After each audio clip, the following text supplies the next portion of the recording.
The atomic bomb.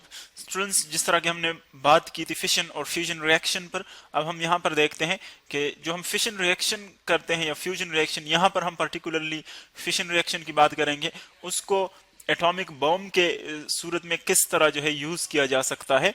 तो देखें, first of all atomic bomb से पहले हम इस फिगर को थोड़ा डिस्कस कर लेते हैं, जो कि एक बेसिक प्रिंसिपल है एटॉमिक बॉम्ब के लिए कि किस तरह वो बनाया जाता है। फर्स्ट ऑफ ऑल, जो हम फिशन रिएक्शन पढ़े थे, फिशन रिएक्शन फिशन रिएक्शन वो है जिसमें एक हैवी न्यूक्लियाई होती है। फॉर एग्जांपल, ये एक हैवी न्यूक्लियस है, इसको हम दो स्मॉल न्यूक्लियाई में कन्वर्ट कर लेते हैं, ब्रेकअप कर लेते हैं। तो इस तरह की रिएक्शन को हम क्या कहते हैं? Fission reaction. देखिए, हमारे पास एक लार्ज न्यूक्लियस है, एक हैवी न्यूक्लियस है, और ये दोनों जो आपको नजर आ रहे हैं, जो कि एज अ रिजल्ट इससे बन गए हैं, ये स्मॉल न्यूक्लियाई है। तो देखें, इस तरह के फिनोमिनन को हम कहते हैं फिशन रिएक्शन। अब जब हमारे पास फिशन रिएक्शन होता है, तो देखें, उसको हम कंट्रोल करते हैं अपने पर्पस के लिए। जब हम उसको यूज करते हैं तो हम क्या यूज कर लेते हैं? Controlled fission reaction. Controlled fission reaction क्या होता है? फर्स्ट ऑफ ऑल देखें, अगर हम फिगर पर एक नजर दौड़ाएं तो हम देख रहे हैं कि हमारे पास ये एक न्यूक्लियाई है। आमतौर पर हम कौन सी न्यूक्लियाई यूज करते हैं? यूरेनियम 235 ये हम यूज करते हैं। यूरेनियम 235 पर हम एक स्लो न्यूट्रॉन जो है वो हिट कर लेते हैं। देखिए, ये एक स्लो न्यूट्रॉन है, इसको हम एन से रिप्रेजेंट करते हैं। अब जब ये इसके साथ स्ट्राइक करता है, इसके साथ मिल जाता है, कंबाइन हो जाता है, तो देखिए, इसमें पहले 235 पार्टिकल्स थे, न्यूट्रॉन प्रोटॉन, एक इसके साथ और आ जाता है, तो इससे क्या बन जाता है? यूरेनियम 236। वो अनस्टेबल होता है और जो है एज अ रिजल्ट वो फिशन रिएक्शन कर लेता है, परफॉर्म कर लेता है, यानी दो स्मॉल न्यूक्लियाई में वो स्प्लिट हो जाता है, डिवाइड हो जाता है। देखिए, आप देख रहे हैं कि जब ये डिवाइड हो जाता है तो दो स्मॉल न्यूक्लियाई बनती है, एक ये न्यूक्लियस बन रही है और एक ये न्यूक्लियस हमारे पास बन रही है, दो स्मॉल न्यूक्लियाई बन रही है। आमतौर पर जो हम न्यूक्लियाई देखते हैं उनमें हमारे पास एक बेरियम बनता है, बेरियम, और एक क्रिप्टॉन। जरूरी नहीं कि ये दोनों न्यूक्लियाई बन जाए, ये इसकी प्रोबेबिलिटी इन दोनों की ज्यादा होती है, लेकिन इसके अलावा भी कोई भी दो जो है हमारे पास प्रोडक्ट्स आ सकते हैं, मुख्तलिफ प्रोडक्ट्स आते हैं। तो जब ये दो न्यूक्लियाई में कन्वर्ट होती है तो देखिए एक हमारे पास बेरियम और एक क्रिप्टॉन की न्यूक्लियस आती है, लेकिन आप देख रहे हैं कि इसके साथ फ्री न्यूट्रॉन्स भी रिलीज होते हैं। देखिए, एक हमारे पास ये न्यूट्रॉन है, एक ये न्यूट्रॉन और एक ये न्यूट्रॉन, तीन फ्री न्यूट्रॉन्स हमारे पास आ गए। तो अब अगर आप देखें, फर्स्ट जब प्रोसेस शुरू होता है तो एक न्यूट्रॉन यूज होता है और वो एक न्यूक्लियाई को डिवाइड करता है। अब अगर हमारे पास आगे तीन न्यूट्रॉन आ गए तो इसका मतलब क्या होगा कि वो तीन न्यूक्लियाई को डिवाइड करेगा, यानी एक फिशन ये न्यूट्रॉन परफॉर्म करेगा, एक फिशन ये न्यूट्रॉन परफॉर्म करेगा और एक फिशन ये न्यूट्रॉन परफॉर्म करेगा। तो आगे हमारे पास कितने फिशन प्रोसेसेस होंगे? 3 फिशन प्रोसेसेस हमारे पास आगे होंगे, 3 फिशन प्रोसेसेस। इसी तरह अगर आप देखें, जब 3 फिशन प्रोसेसेस हमारे पास हो गए तो एक फिशन प्रोसेस में कितने न्यूट्रॉन्स फ्री होते हैं? 3। तो अगर 3 प्रोसेस होते हैं तो फिर एक में भी 3 न्यूट्रॉन्स आ जाएंगे, दूसरे में भी 3, तीसरे में भी 3, तो टोटल हमारे पास 9 फ्री न्यूट्रॉन्स आ जाएंगे।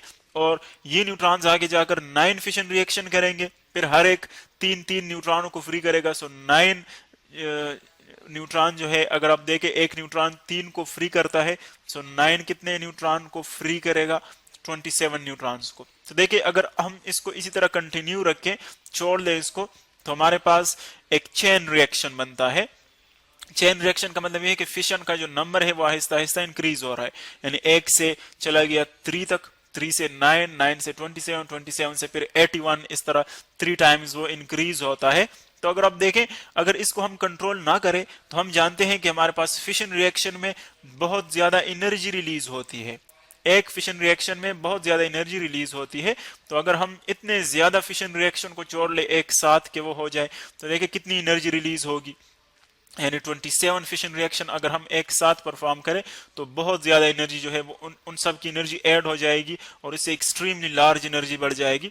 तो हम देख रहे हैं कि अगर हम फिशन रिएक्शन को कंट्रोल ना करें, इसको कंटिन्यू रखें, तो हमारे पास फिशन रिएक्शन की जो एनर्जी है वो आहिस्ता आहिस्ता बढ़ेगी और ये एनर्जी इतनी बढ़ जाएगी कि वो पूरे सिस्टम को एक्सप्लोड करेगी। यानी हमारे पास क्या आएगा, एक एक्सप्लोजन होगा, एक धमाका होगा, और उस एक्सप्लोजन को हम फिर क्या कहते हैं, एटॉमिक बम कहते हैं। यानी एटॉमिक बम एक्चुअली इस तरह, ये एक इसकी जो फर्स्ट प्राइमरी हमारे पास इनिशिएटिव है वो ये है कि जब हम फिशन रिएक्शन को कंट्रोल नहीं करते, उसके नंबर को कंट्रोल नहीं करते, तो हमारे पास एटॉमिक बम बनता है। तो अगर हम इसको कंट्रोल करें, फॉर एग्जांपल कंट्रोल का मतलब ये है कि यहां पर 2 न्यूट्रॉन्स आ गए, इन 3 न्यूट्रॉन्स, सॉरी, अगर फॉर एग्जांपल हम इन दो न्यूट्रॉन्स को सपोज हम यहां से रिमूव कर लेते हैं और एक न्यूट्रॉन को आगे छोड़ देते हैं, तो देखिए आगे फिर एक फिशन रिएक्शन होगा।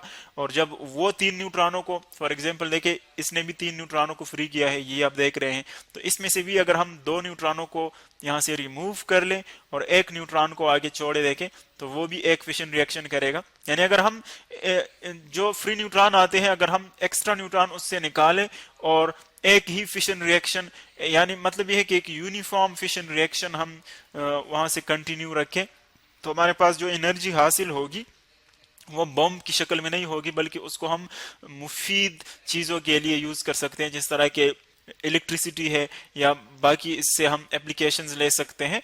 तो जब हम इसको अनकंट्रोल कर लेते हैं, कंट्रोल नहीं करते, तो उस सूरत में क्या बन जाता है, एटॉमिक बम बन जाता है। अब अगर आप देखें, एक हमारे पास एक दूसरा टेक्निक ये होता है कि एक हॉलो सिलेंडर होता है, यूं इस तरह एक हॉलो सिलेंडर होता है, और यूरेनियम के हम 2 स्मॉल मैसेज लेते हैं, एक इस एंड पे एक मैस रखते हैं यूरेनियम का, फॉर एग्जांपल ये है M1, एक मैस हम इस एंड पे रखते हैं, ये है M2। तो जब इन दोनों का अमाउंट कम होता है, लेकिन हम क्या करते हैं, इनके दरमियान में हम हीट अप कर लेते हैं, इनको हीट प्रोवाइड कर लेते हैं।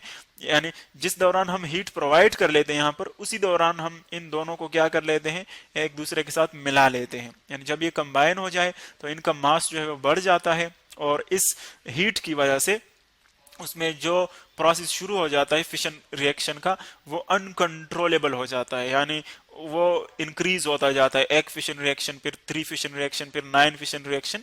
तो हमारे पास क्या होता है, एक बहुत ज्यादा बड़ी अमाउंट ऑफ एनर्जी जो है वो रिलीज होती है, और उस वजह से एटॉमिक बम जो है वो रिजल्ट करता है। तो ये जो एटॉमिक बम यहाँ पर बनता है, एक्चुअली इसके कुछ और भी इफेक्ट्स है। एक तो इसकी हमारे पास हीट इफेक्ट आ रही है कि बहुत ज्यादा हीट रिलीज होती है, उस वजह से डिस्ट्रक्शन होती है।